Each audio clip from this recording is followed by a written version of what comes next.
Good morning বন্ধুরা, কেমন আছো? ব্রেকফাস্ট প্রায় শেষই হয়ে গেল। তো আজকে একটু তাড়াতাড়ি যাব স্কুলে। একটা কথা বন্ধুরা, তোমরা অনেকেই বলো আমাকে গান গাইতে খুব ভালো লাগে। তো জানো আমি গান ভালোবাসি, গান গাইতেও ভালোবাসি।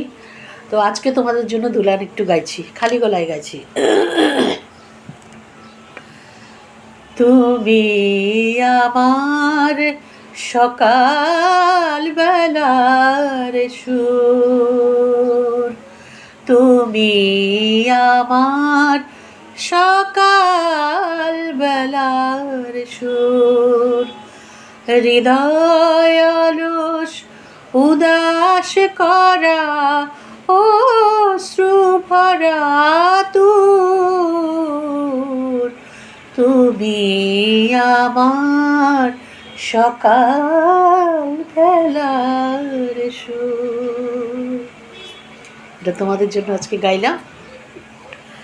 তো ভালো থেকো সবাইকে, আমার অনেক অনেক শুভেচ্ছা। দিনটা যেন ভালো কাটে। ভালো লাগলে কমেন্ট করো, কেমন? টাটা।